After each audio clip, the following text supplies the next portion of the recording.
We're going to start Unit 2 by learning the basics of graphing a sine graph and a cosine graph. So we need to start with our parent functions of sine and cosine. What we're going to do is take our unit circle and we're going to look at the following values of the unit circle: 0, pi over 2, pi, 3 pi over 2, and 2 pi.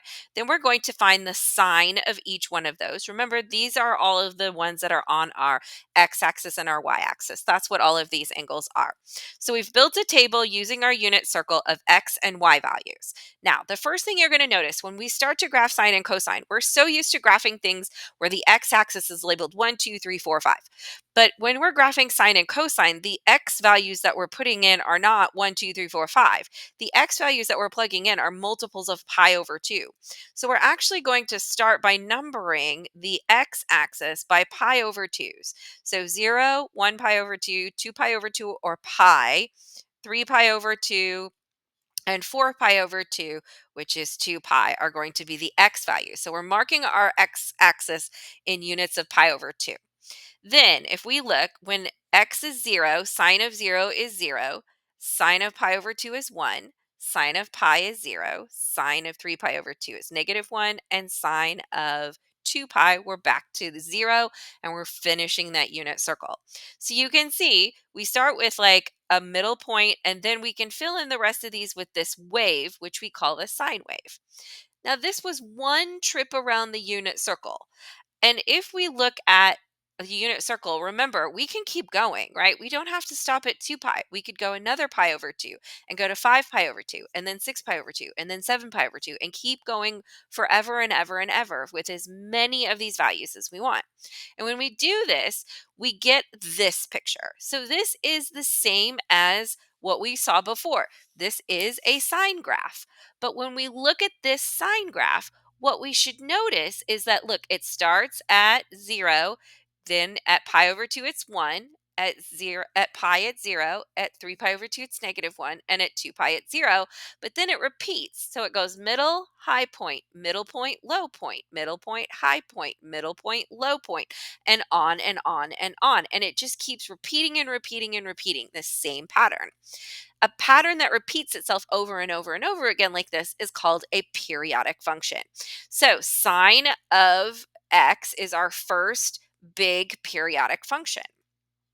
What do we do when we think of sine of x? There's some things that we need to think. We need to notice that sine of x starts with a middle point, then it moves to a high point, then a middle point, then a low point, and then it ends up back at a middle point. If we wanted to keep going, it would just keep repeating high, middle, low, middle, high, middle, low, middle. So what we want to think is that when we think of a sine graph, it starts at sine of 0 is 0, which is a middle point, and then a high point, sine of pi over 2 is 1. So you can see we've got a bunch of middle points here. We have one point that's up here at the height, and we have one point that's down here at the low. So middle, high, middle, low, middle, high, middle, low, over and over and over again is what a sine graph looks like. If we look at a cosine graph, you're going to notice that it's kind of similar. So what are the x values when we plug in all of these same angles into our cosine graph?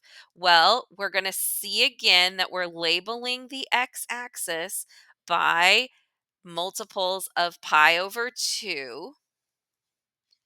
And we can see pi of 0, or cosine of 0, remember that's 1. Cosine of pi over 2 is 0. Cosine of pi is -1. Cosine of 3 pi over 2 is 0. And cosine of 2 pi, we're back to 1 again. So if you look at a cosine graph, it doesn't start with a middle point. It starts with a high point. Then it goes to a middle, then a low, then a middle, and then we're back to high. And you might think to yourself, that looks a lot like cosine did. I mean, or it looks a lot like sine did. So sine started middle high, whereas cosine starts high and then goes to a middle function. And if we look at the full graph of cosine, what we're going to see is that actually cosine and sine are very similar to one another. So in blue, we now have the cosine graph. And if you look at the cosine graph, which is blue, versus the sine graph, which is red, they really look a lot alike. And that should make sense. Think about the unit circle. Aren't all of those XY points on the unit circle like the same numbers? They're just kind of switched with one another. It's all the same Y values, they just happen at different times. Thus, the sine graph and the cosine graph are just the same picture shifted a little bit. So if we isolate cosine, you'll notice on the y-axis, again, it starts with a high point, and then it goes to a middle point, then a low point, then a middle point, then a high point. So it's slightly different in that it starts high, middle, low, middle, high, middle, low, middle. But do you see how it keeps going over and over and over again? That same pattern keeps repeating itself with a cosine wave. So we always want to remember when it comes to a cosine graph, cosines start high middle. When it comes to a sine graph is going to start middle high.